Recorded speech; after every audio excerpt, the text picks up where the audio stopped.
and Guidry goes, let's go look at something that took place 40 years ago. Who cares? Okay, that's political.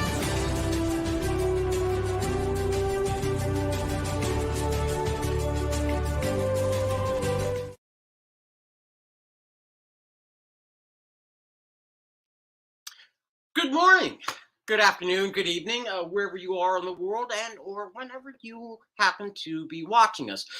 Welcome on behalf of International Broadcast Media, IBM Television. Welcome to The Lawyer's Den. My name is William Tresemont, and I am your host this evening. Now, I'd like to begin certainly first with a program note. We are without one of our cherished colleagues this evening. He is on assignment, as they would say, and that is Fernando Leal, our street fighter from New York. However, I am going to begin with one of my erstwhile friends, and I happen to have something new that I've discovered along the way. And my apologies to our audience, only because I have been giving this young man short shrift. So without further ado, I'd like to first begin by introducing our three-time state chess champion of the state of Florida with the formal title of chess master. Now, he began his academic career having earned his BA and MBA, only later to then attend the Oxford University for Law. Thereafter, he attended international business at Harvard University. Subsequently, he attained his LLM from the University of Denver. He then has gone on to authored over 24 books. He's been a professor for over 38 years at such fine institutions such as Northeastern University. He is a business entrepreneur, having founded 6 startups under his belt, and he also currently is a leader in industry as a CEO of a major company. On behalf of that, I would like to welcome, where in the world is Nick Palavita? Nick Palavita, welcome, my man. Well, good evening, good morning, good afternoon, everybody. Welcome to the Lawyer's Den. All right. Nick, how are you? I am doing great. By the way, when I did go to Oxford, one of my classmates was Terry Bowden. Now, people don't know him, or because they're not as familiar with his dad, who's Bobby Bowden, who was actually the coach at Florida State University. So just a little trivia point. He hung out at the pubs at St. Edmunds in Oxford University. But this we're going to introduce our panel today, and this lady does not hang out at the pubs at St. Edmunds, to my knowledge. But she's from Lithuania, and then she moved to the United States of America, where she received her law degree from the University of Denver School of Law, went on to receive her master's in law from the University of Denver School of Law, and now practices in the great city of Miami. Let's bring in Guidry. Guidry, welcome to the show. All right. Yeah, where's your fan club? Where's Stephanie? Where's Dorothy? I don't know. You know, well, I don't know either. But anyway, the thing is we continue on this road to perdition. We actually found this gentleman hanging out in Utah. There was some other person that was hanging out in Utah that made national news, subsequently passed away, but we won't go there. And he actually received his law degree from BYU, Brigham Young University, and his master's in law from George Washington University, and now is an assistant attorney general at the state of Utah for constitutional defense. Let's bring in the very important Jeff Teichert. Jeff, welcome to the show. Yeah. Case that I worked with Jeff on, that, by the way, went to the Supreme Court of the United States. You know, so that was pretty cool. And you find out a lot of cases don't go, 1 out of 1,000, but we got there, baby. Now, this person, I don't think he took a case to the Supreme Court of the United States because he had a different route. Went to the University of Southern California, where somehow he got in, undisclosed. Then went over to the Ohio State University, where he received his law degree, a master's degree at the University of Alabama, and then a master's in law from New York University, teaching law at the Illinois Institute of Technology of Law, and now a professor at Georgia College. Let's bring in our professor, Adam Lamparero. Adam, welcome to the show. Thank you. Okay, your fan club, Stephanie. I don't know if she's shown up yet. I'm looking at the boards. Or Dorothy, or whoever else you have on your trip. And of course, the thing is, we have a gentleman who went to Fordham University in New York and also the State University of New York at Buffalo, loves the Buffalo Bills having a good year this year. That is the Honorable William President. Okay. So, Bill, Yes. what's on deck for today? What are we going to be discussing? Well, we are. Well, I'll just begin this way. We're going to be take a bit of a turn today. It's an ongoing question, and it's one that we need to discuss, I think, at about this point in time. Today, we're going to talk. The subject title is Trump, a hero or a horse's derriere, which generally refers to the backside of most mammals around this world. But the question becomes simply this. As we know, he has been banned from various social media platforms. And there's been an ongoing debate as to whether or not he ought to have access to those issues. Now, we've discussed this subject matter in some regard in the past with regard to Section 230 of CDA, the Communications Decency Act. However, the question becomes whether or not Trump should continue to be silenced on these social platforms. In fact, can we indeed silence a political leader? Trump recently stepped back into the foray with a speech in Des Moines, Iowa. So that is the question of the hour. Can we silence the leader from social media? And should we? Should we continue to? Should we allow it? Should we change the law? What do we think about it? Is he a leader? Can we just shut him up? Do we care? And how far can we go? So with that in mind, Nick, who would you like to go to first, since from Harvard, from Oxford, a professor of 38 years. Nick, I mean, seriously, you're like my hidden SME, Nick. Well, let's go to Guidry and see what her thoughts are on this particular matter about Trump and the media. So I would yield the floor to Guidry, of course. Okay, Guidry. Thank you very much for the floor, Nick. I think that it doesn't matter. It's relevant that he is going to be more prominent in the political realm. I think we need to look at his conduct and the specific manipulation of the information and what it caused throughout the years and what the person in his position had done. I don't think that it is smart for us to give him the same tools to manipulate the information and the people in the same way that he did and to cause more damage to that. So I think that he should not be allowed to certain social platforms such as Twitter or Facebook. Okay, well, first, Guidry, I just want to drill down for a second, and then Adam, I'm coming to you. So, Adam, get ready to tee off. Guidry, does it matter that the social platforms are controlled by the government, or that, in fact, that they're private sector owned? Does that matter to you or no? Absolutely, absolutely, it matters, and we have to look at the Section 230. Constitution, First Amendment, that really regulates the conduct of the government. When it comes to private companies, private companies also have duties and obligations to their audience and to their shareholders. Trump, as a more prominent politician, and even now we can see he has access to a lot of media. He's constantly on TV. There are different options for him. So there's not just only Twitter or Facebook or Instagram, and actions have consequences. Private companies can regulate their platforms, and Trump does not deserve, rightfully so, to be allowed. Okay, Guidry, thank you so much. Adam, please, and then Beth, I'm coming to you. Adam, right? I think we set you right up for everything. So, Adam, please. If I may, does it matter to you whether or not the companies are governmental owned versus privately owned?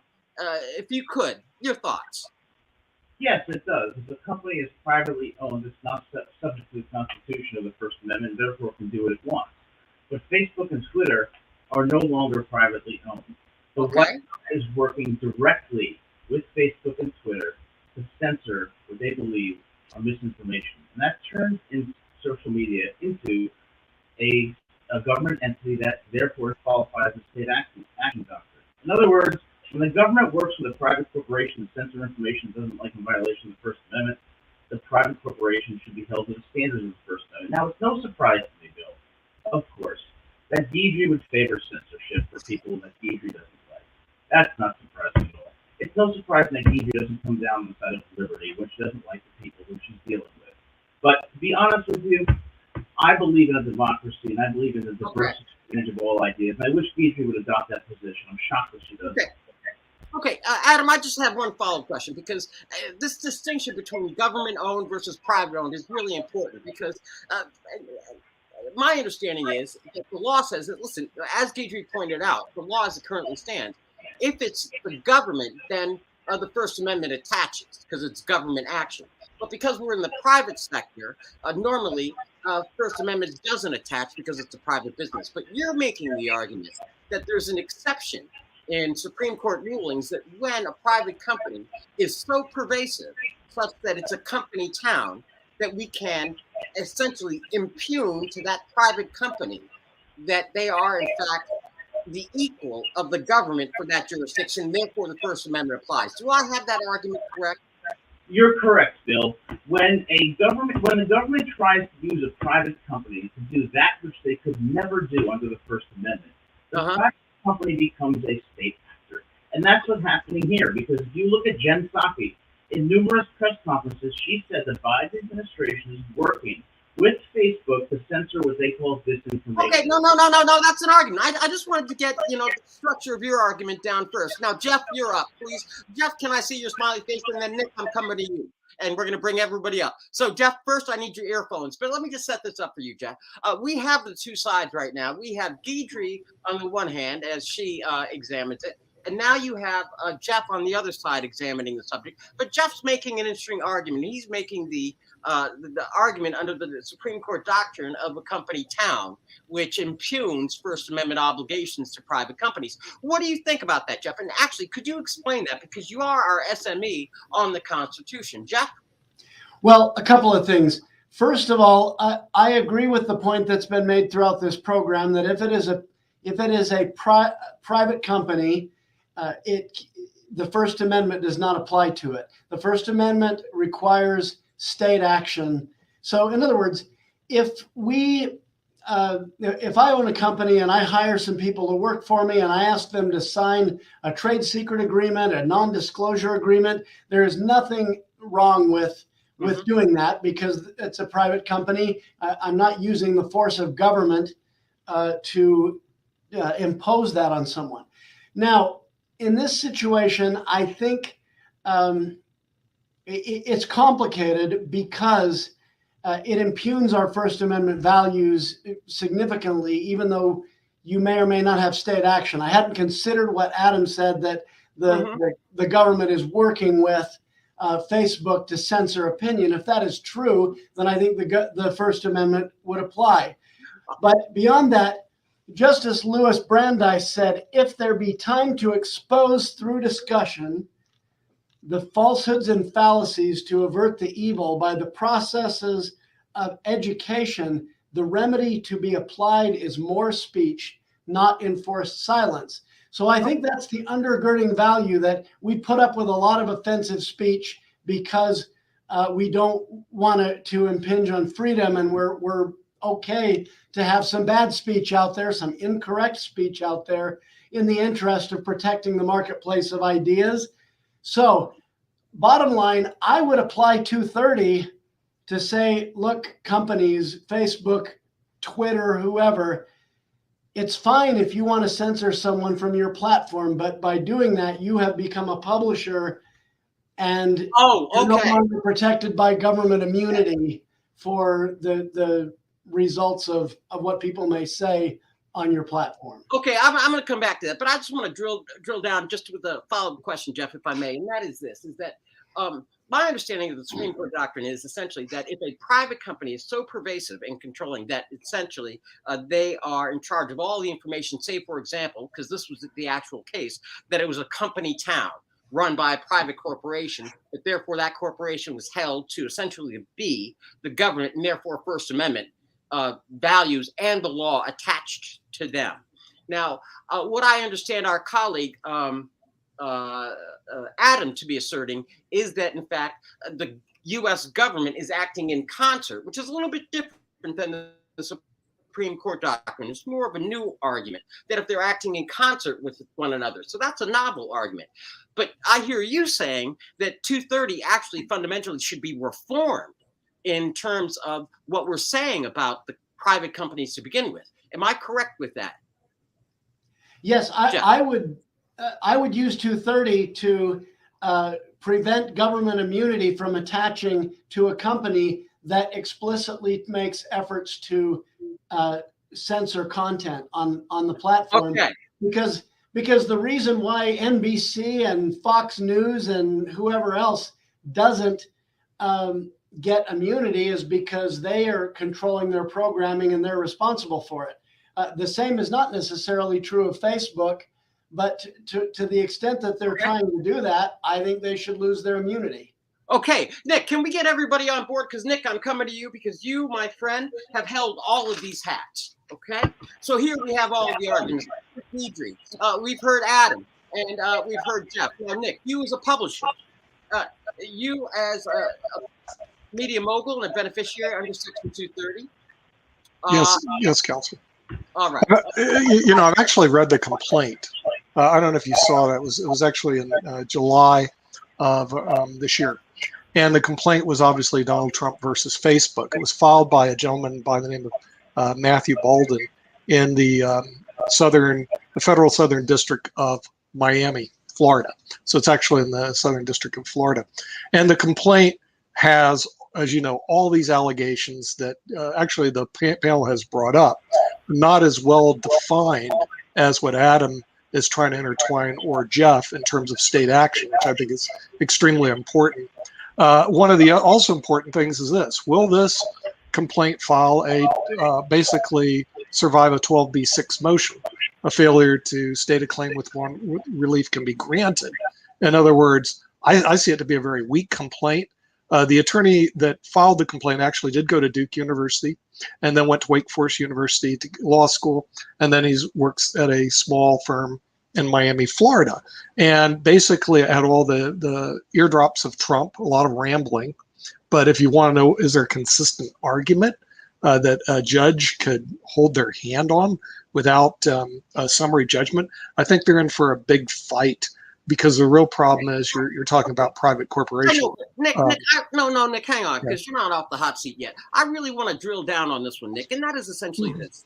Look, we've heard your argument, and apparently up to now the courts agree that Trump's litigation might be specious, and it's on shaky ground, if any ground whatsoever. But I guess the question now is the argument that either Adam is making and or that Jeff's making. Adam's making the argument that essentially if we find that the current administration or any governmental agency is working in cahoots with these private actors, then they should be held liable under the terms of the First Amendment, and Trump and or anybody else who's should be allowed free and open access to everybody's platform.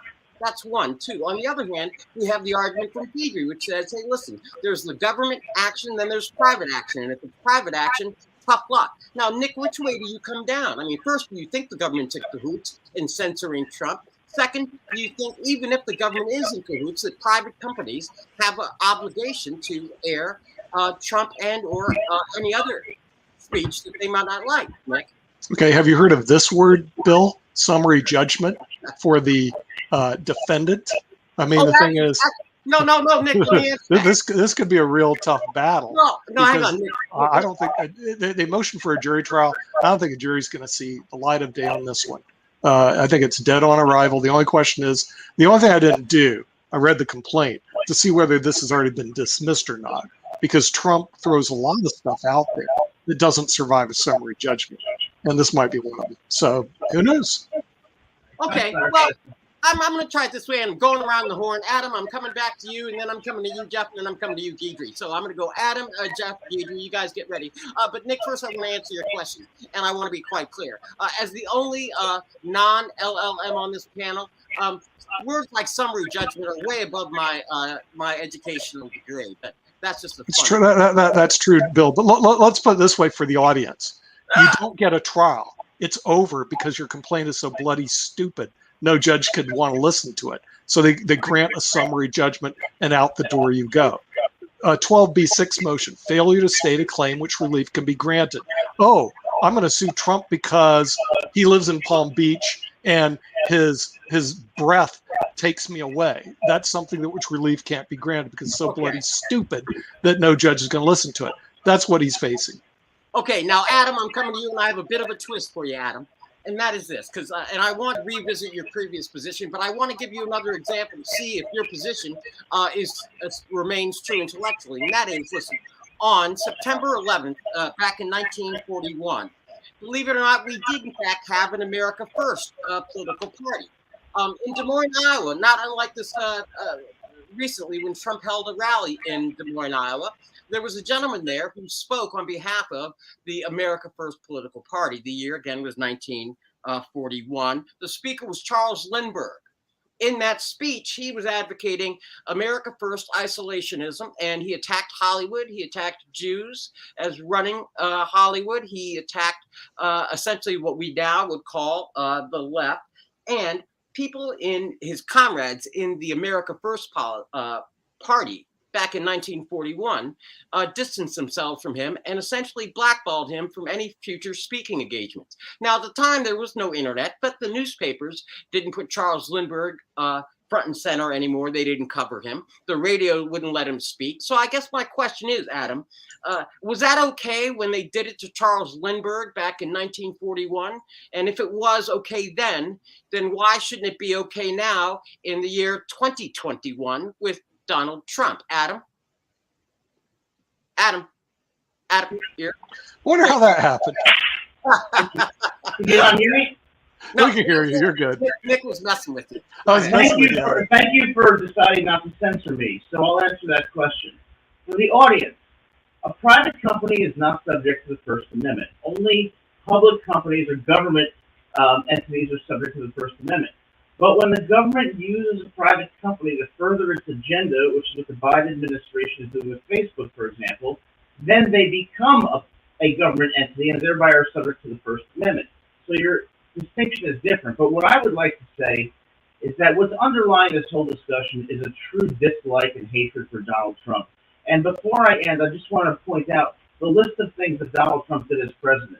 7 million new jobs, an employment rate of 3.5%, middle-class income that rose on average $6,000 a year, jobless claims at a 60-year low, African Americans and Hispanics, lowest unemployment rate on record. Shall I go down the line?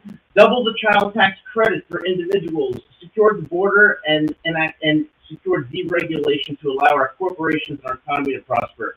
Now, let's look at what Biden's doing. Well, I shouldn't have to say it. It should be obvious. Case closed.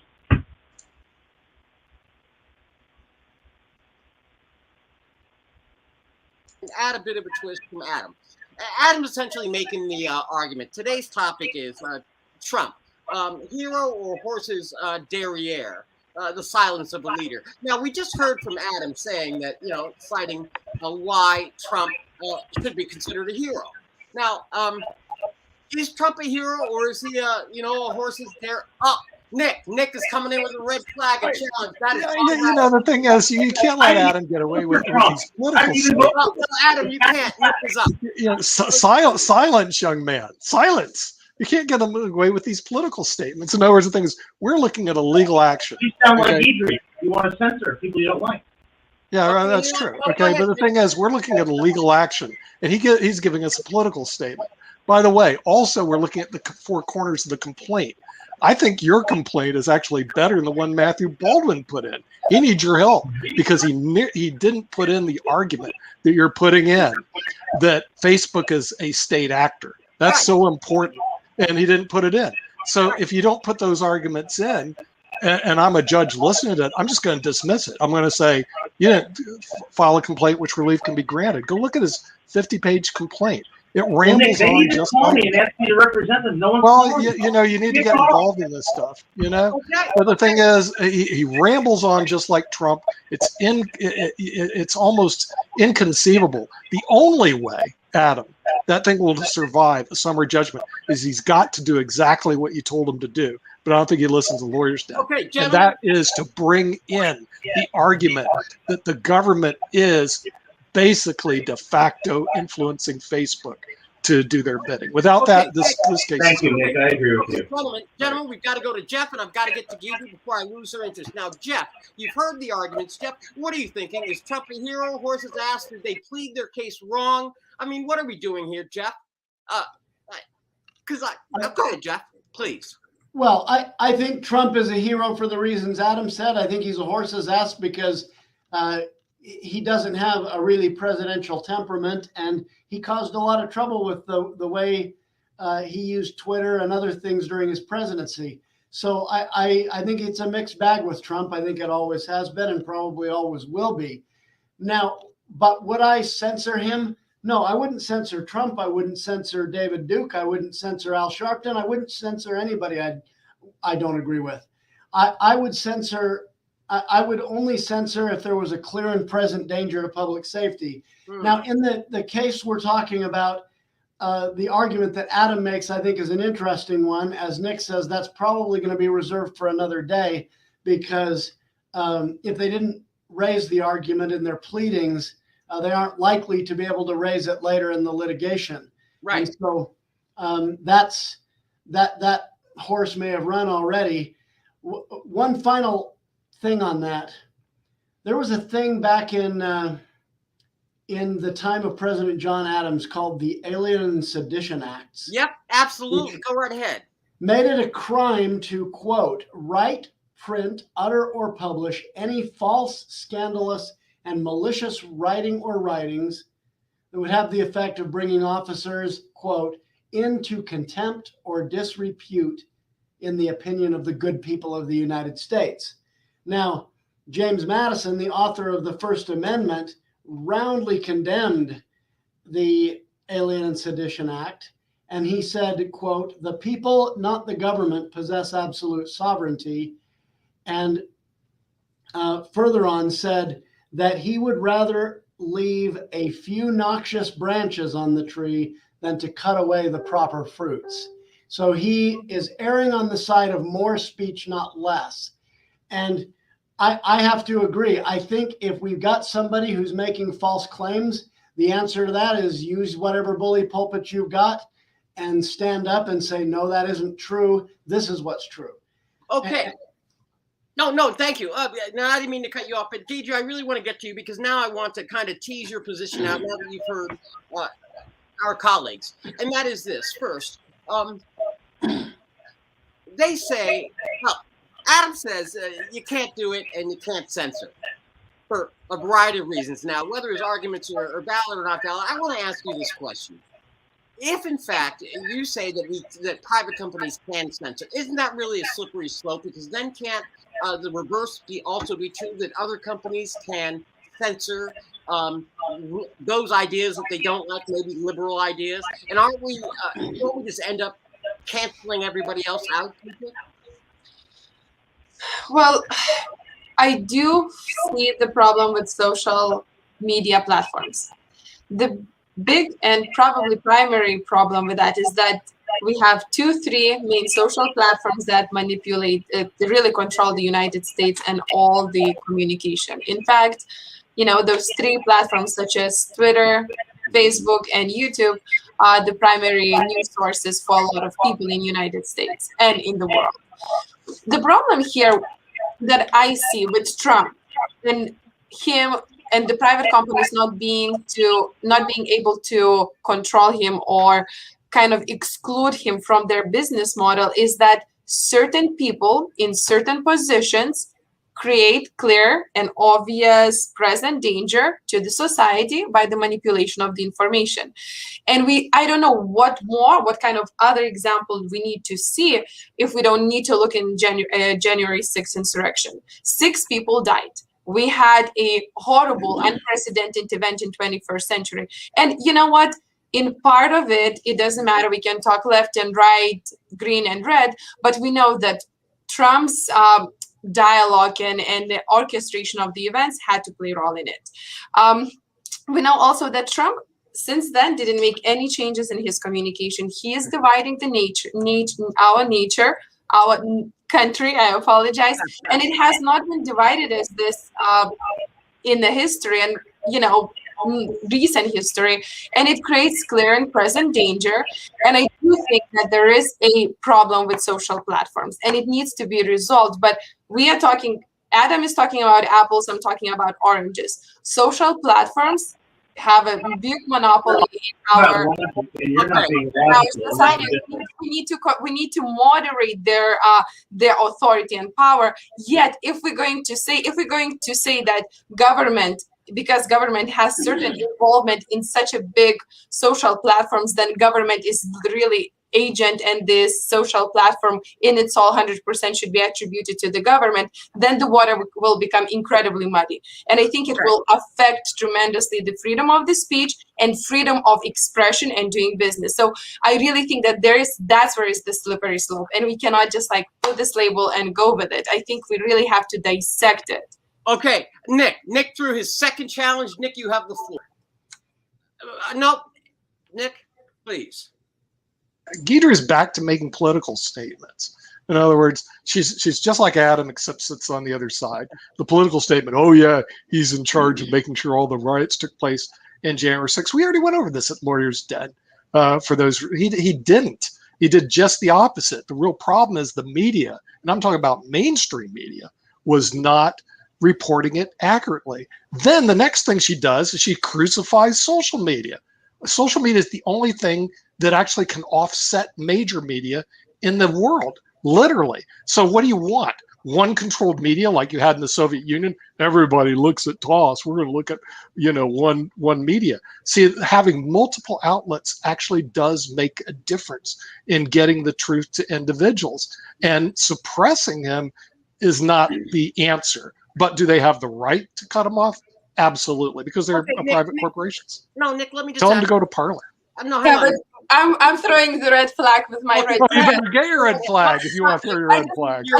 I just want to say statements like really quickly.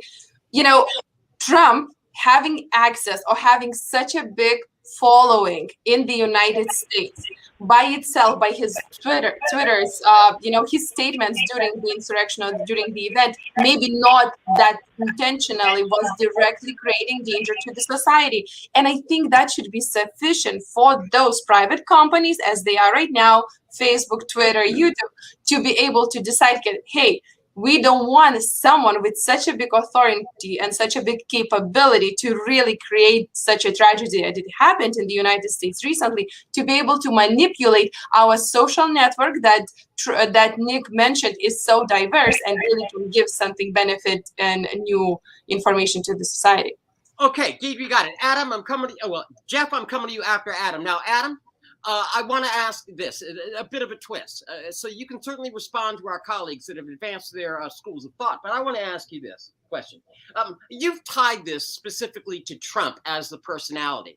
What if I take out Trump and I insert, say, somebody else? Joe Schmo from Main Street. Now, would you feel the same in your arguments if I took out the cult personality of Trump and stuck in Joe Sixpack, say, from I think it was the, which campaign was it with Obama and Romney? And we had McCain and Obama, Joe Sixpack.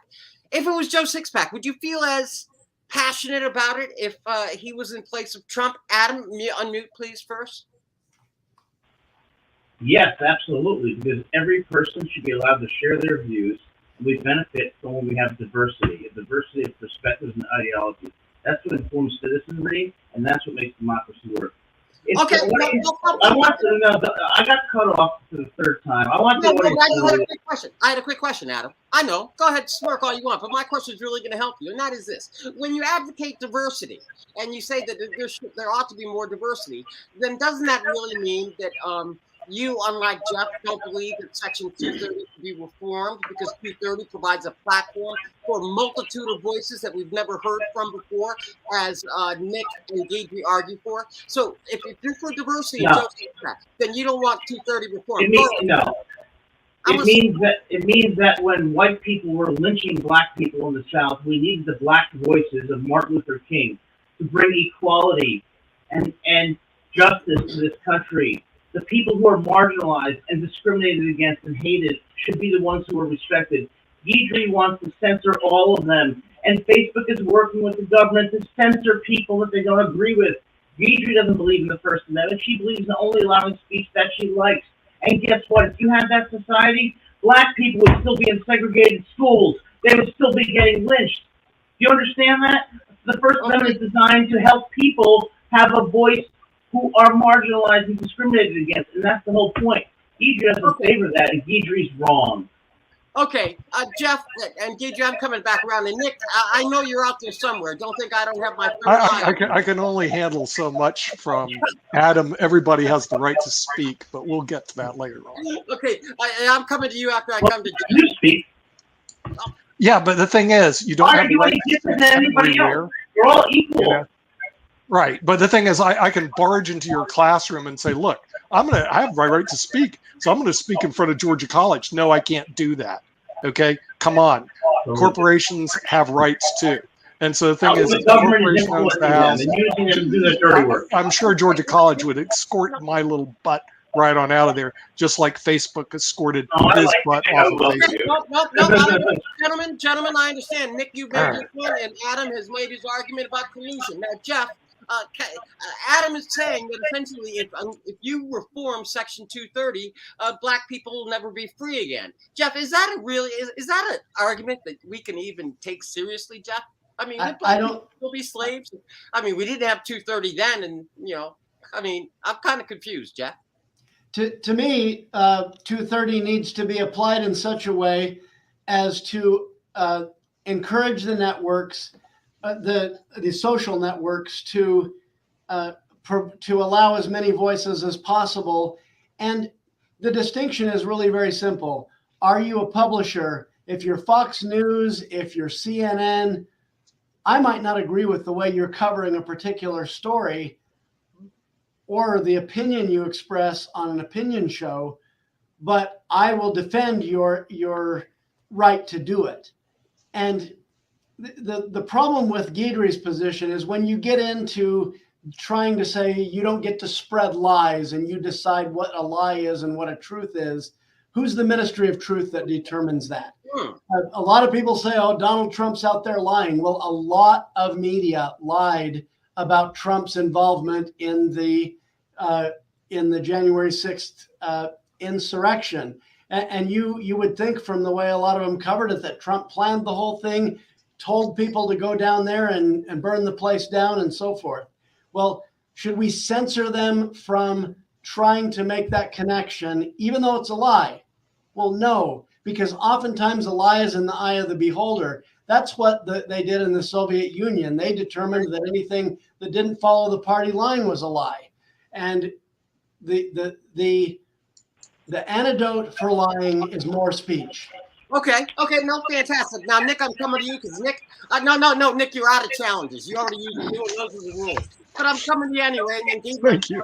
Because DJ, I want you to pay real close attention to Nick's answer on this one.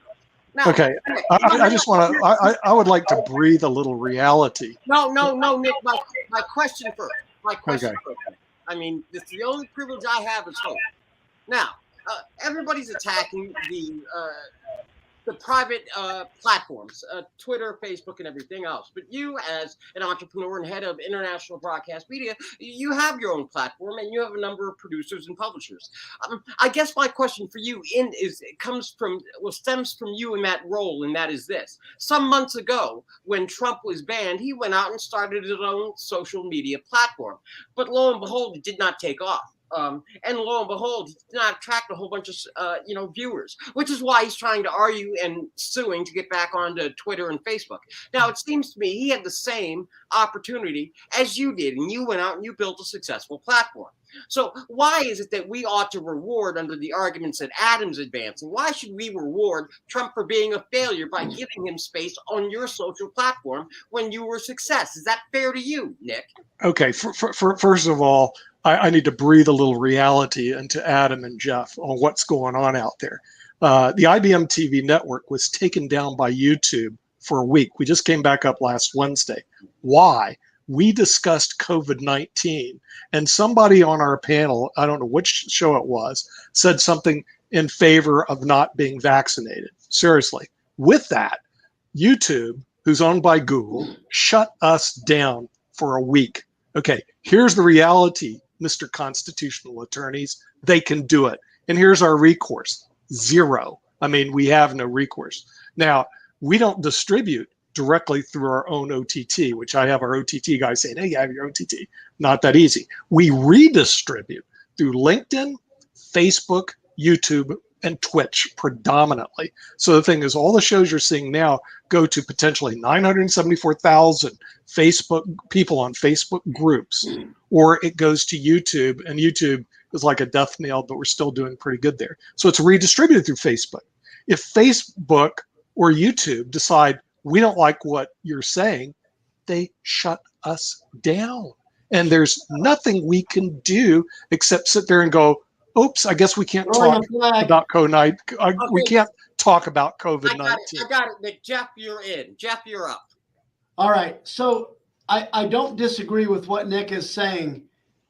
However, I also believe that if they're going to come in and shut down the Lawyer's Den on YouTube, then because they disagree with it, they must agree with everything left, right?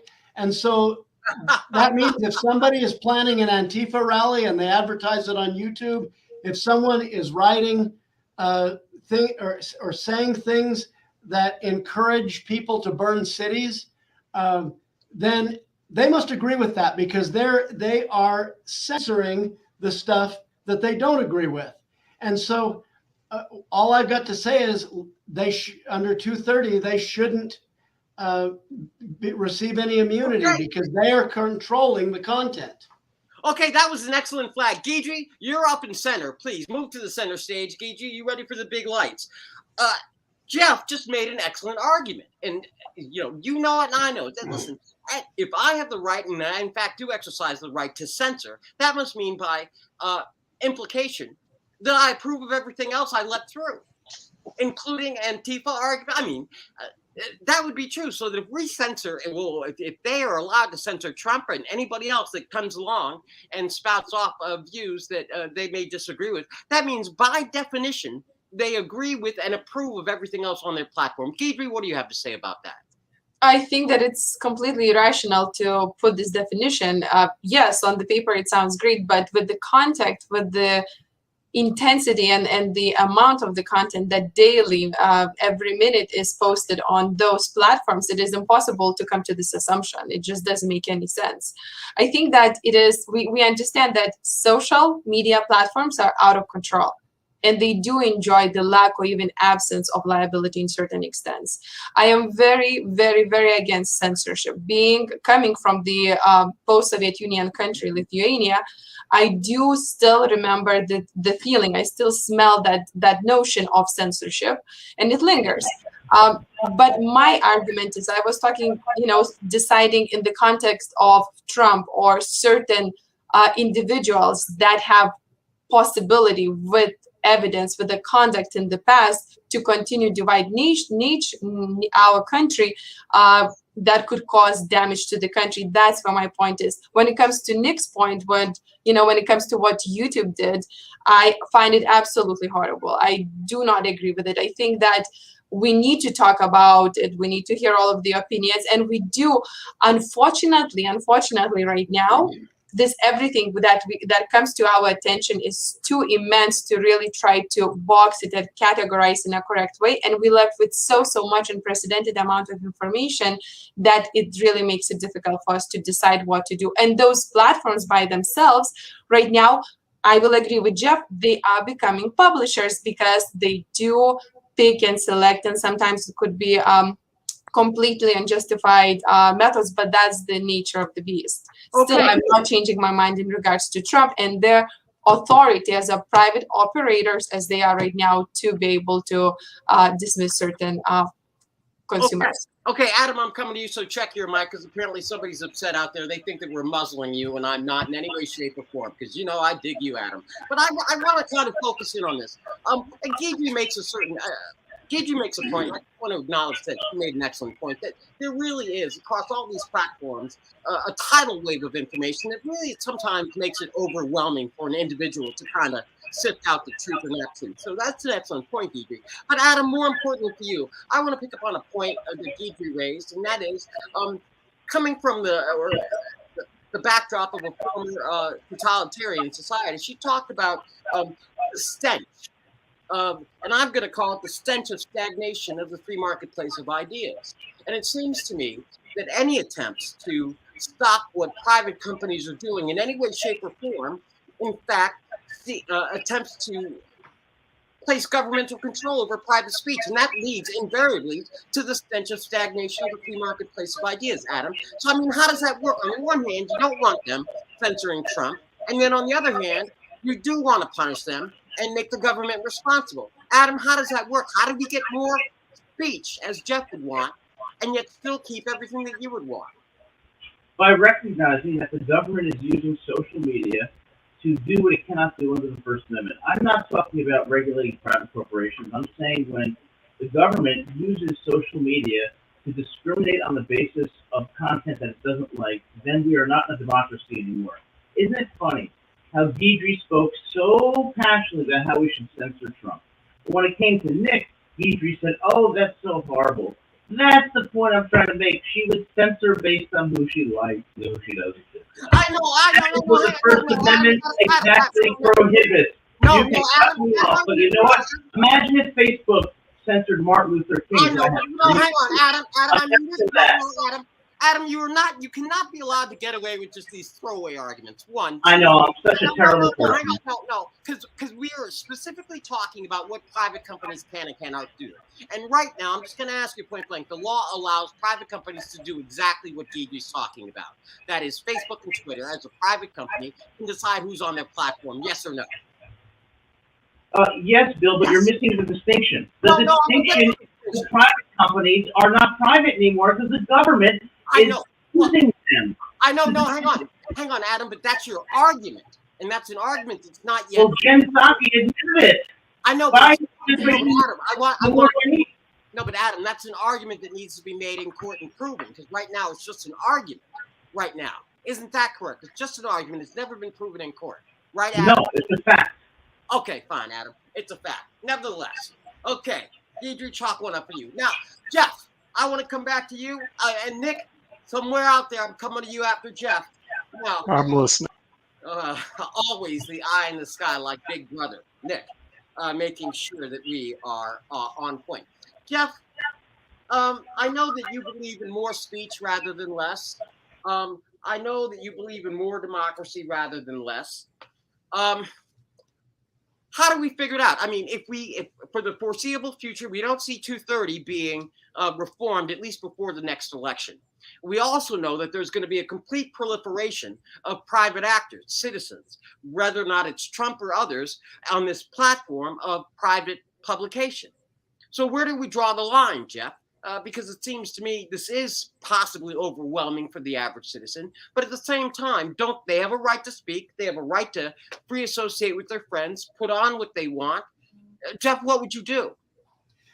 Well, first of all, like I said on Section 230, I would simply say if you're going to censor content other than for obscenity or something like that, if you're going to censor content, then you're a publisher and you're responsible for the content that you don't censor.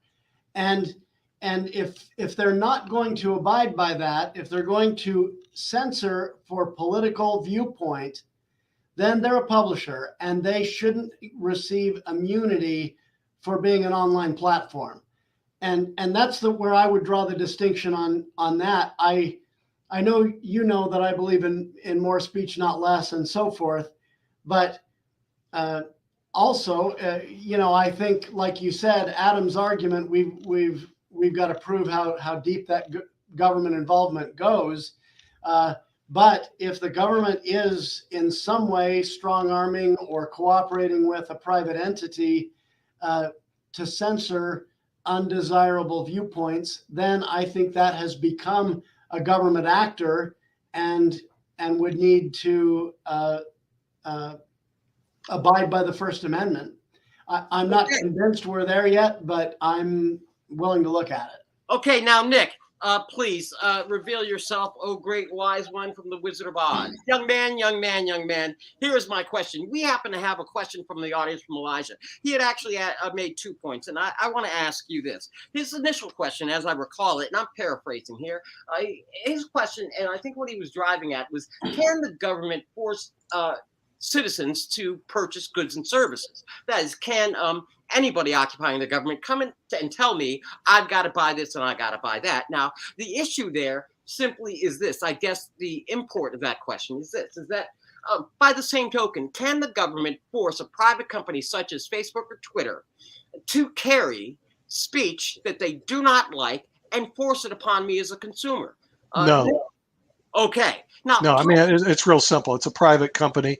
And let's say the private company doesn't want to hear from Martin Luther King. They can go, click, you're off. We didn't mess his freedom of speech. He can go down the hall and scream all he wants to. He can go down to Washington, D.C. and scream all he wants to. We're talking about a private company. If the private company doesn't want to listen to you, click, you're off. And we've already experienced it many times here on IBM TV. Many times. They don't like what we say, they turn us off. I know, Nick, I have a follow-up for you just on that point, because now that we have Martin Luther King invoked, isn't it in fact true that the argument that Adam is making tonight, that is to say, that there was collusion and undue influence, direct action by the American government, if it's true with Facebook and Twitter, then that would somehow be violative. But in fact, with Martin Luther King, wasn't that indeed the case with the FBI, COINTELPRO, as well as various other government agencies taking direct action to silence Martin Luther King and put pressure on private corporations at that time? Isn't that true, Nick? I don't know, but I don't recall the free speech lawsuit that Martin Luther King filed against the FBI. If you can bring that forward to me, Counselor, I'd like to see it. And I understand Adam's argument. In other words, the government is colluding with Facebook. But you better bring some heavy evidence, or, which will be the question here that the panel is going to ask, is this case going to survive a summary judgment? In other words, you're not going to, or a motion to dismiss. You don't have a case. You're just blabbing to the court. You don't like the fact you got censored, but you better bring that government evidence in. If you don't have it, goodbye. Okay, well, actually, Nick, on that point, Adam, and I'm going to come to you quickly, and Gigi, I'm right after Adam. But Nick, in fact, the case was brought, and it was under the lawsuit that proved the existence of a program called COINTELPRO that was run by the FBI that actually proved government action throughout the 60s. COINTELPRO for you. Now, Adam, it seems to me any lawsuit that your colleagues in your school of thought might want to bring, they might want to look up that same thing, COINTELPRO, and then they'll see the blueprint for government action in terms of proving your case. Now, that having been said, Adam, look, if you force Facebook and Twitter under this notion that Facebook and Twitter now have reached the level of a company town, that doctrine for the Supreme Court, can't I force Trump's media organization to carry me when I want to talk about, say, black reparations on their platform? No. And so they shouldn't be able to let me, but you want to be able to force them to carry Trump. Yes, and I'll tell you why. Because the government is working with Facebook and colluding with Facebook to suppress views that they don't like. Jen Psaki said it, the Biden administration administered. That's the difference. I believe in more speech, diverse speech, and particularly speech by marginalized groups that have no voice. And Okay. this government is doing the opposite. Deidre, I come to you only because now I can actually say the following. I am pleased to deliver to you Adam's own words that I am not allowed on Trump's platform, but Trump should be allowed on everybody else's platform. But for that, he's not a hypocrite. So I really don't see the difference between his position and your position. So, Gigi, do you have any thoughts on who can be allowed and who's The government's not working with Trump. Okay, Gigi, who should be allowed and who's sandbagged? Yeah, well, I just must say I cannot get enough of Adam being a politician. You're really playing that role well, especially with the last statements, not only with the finger. Well, I do think that it makes sense. I really do think that when we get to this censorship role and then combining platforms, social media platforms with government, and then saying, okay, this is not governmental enough and this is not private enough, and therefore those roles could be changed or completely ameliorated one from another.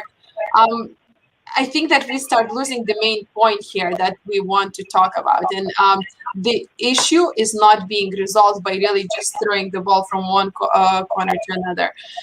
What Adam is saying is just changing the hats, in my opinion. I think that we really need to understand and probably define within the society of what role those social platforms take in our world, in the fabric of our lives, and whether those, as Adam says, are the governmental institutions or not. I would see a problem with that, because really we would be stepping away from the freedom of expression and freedom of create business, really, and having your own institutions. Okay. No, excellent. Lady in red. Jeff, we're getting to that hour. So the lightning round concluding, just because remember we have the vote, and then I have to turn it over to Nick. And Nick's a windbag whenever he lands his plane. So Jeff, you're up, please. Well, not to raise a whole new issue at the very end, but if you followed the thing with the Facebook whistleblower recently, she's come out and exposed all of this stuff about how the Facebook algorithm is detrimental to the public interest because it allows the most divisive speech to come to the top of their of your news feed. Well, I think this illustrates one of the major difficulties in this area, because that's a form of censorship too. What appears on your news feed and what doesn't, and how do you decide? And I think Facebook is in a conundrum because they have to figure out whether they're a publisher or whether they are content neutral. Mm-hmm. And I think they haven't decided that yet. I think Mark Zuckerberg can't make up his mind. But if they're going to be a publisher, they shouldn't get immunity. Neither should Trump, neither should any other publisher. Okay, Adam, I'm coming to you, and I'm going to actually serve this one up to you because I'm a bit cynical right now. Adam, don't mind me. Just make sure your mic is there.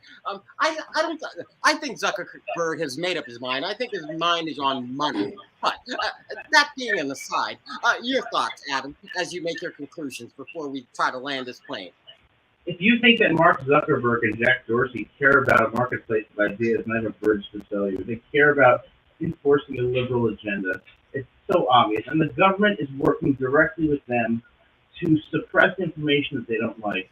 That is contrary to the First Amendment. It's contrary to a marketplace of ideas. It's contrary to liberty. It impedes democracy. You know what, Deidre? I know that's what it was like in Lithuania, but you've been here for a number of years. I'm surprised that you haven't adjusted yet. Okay, and right on cue, Deidre. Please. You're front and center, young lady. Big lights are on, and Adam just called you a name. Well, I think that it is naive to think that First Amendment could be used to really apply to social media platforms. I think that Section 230 is a great section. I think it has to remain here. Yes, the social platforms have a lot of issues and we need to resolve them. Government inclusion or certain conduct could be one of them. It needs to be further tested and decided on. But I am still confirmed in my beliefs that we had enough indication in the past and in the future that certain actors for certain positions, in certain positions and authority, could be banned from private media organizations with sufficient evidence, as in this particular case would be Trump, because there are other platforms as well for him to express his nonsense. Okay, now it's time to vote. So we're going to vote real quick, and then I'll have some concluding remarks and hand it over to Nick. So, Nick, are everybody ready for the vote? The vote is, should Trump prevail? Should he be allowed back onto social media, or should social media continue to maintain its right to censor him? All those in favor of Trump's school of thought, please signify by saying aye. How many ayes do we have? Aye. Okay. We have one. We have two. Said aye. We have two. We have two. I think the case should be dismissed. Okay. Summary judgment. Summary judgment. You got two against. Okay, so then the vote. Wait, Bill, you're the deciding vote. No, I'm a host. By the rules, I cannot vote in order to maintain. It's 2-2. Now, it seems to me the following is true. And once again, I thoroughly enjoy the Lawyer's Den, but I want to point this out. First of all, it's one of the reasons why we run, we participate in the Lawyer's Den is that from time to time, every squirrel, in fact, does grab an acorn or a nut. And tonight there are two. And the two arguments are, first, Trump's people really ought to look at the Supreme Court doctrine that says a company town, because that indeed is the case, that the argument that they did not plead, that they ought to plead if they want to force. And that argument comes from the Lawyer's Den, and particularly our crew of Nick, Adam, and Jeff, and the rest, and Deidre.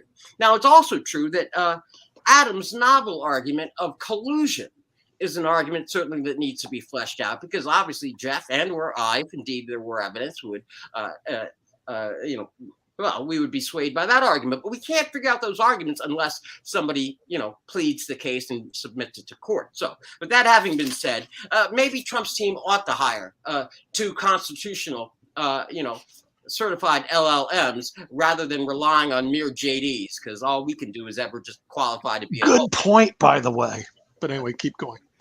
Okay, with that having been said, I do want to offer the following. Nick, always a pleasure. I have had some fun this evening. It's a 2-2 tie, and I suspect that we really are missing our colleague who is away from us on an assignment. So, Nick, I hand it over to you. Thank you for this hour. Thank you for all of our audience. And please, Nick, can you land? Yeah, I hate ties. We need to get Fernando back here and break this little sucker up. But I have to give some credit to Adam and Jeff, because they brought in arguments that really need to be brought in, or this case is going nowhere. And that's, how much did the government influence the social media networks to abridge freedom of speech? But they didn't say that. They really need to, Bill, a well-pled complaint makes a big difference. And I'm not sure if this one's well-pled. And with that, we'd like to thank everybody for watching the Lawyer's Den. In the future, maybe we can get the audience to vote. I'd like to hear from them. And we'll see you next time on Lawyer's Den. I think we're next week, because Adam's at a conference. So we're not going to have anything anymore. He's going to go to conference. Yeah. We'll see you next week on Lawyer's Den.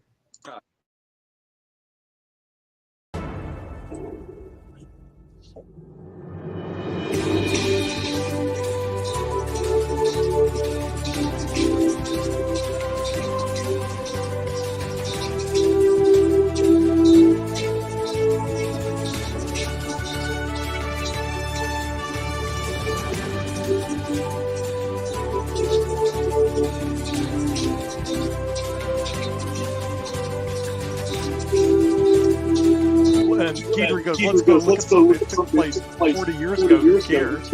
Okay, that's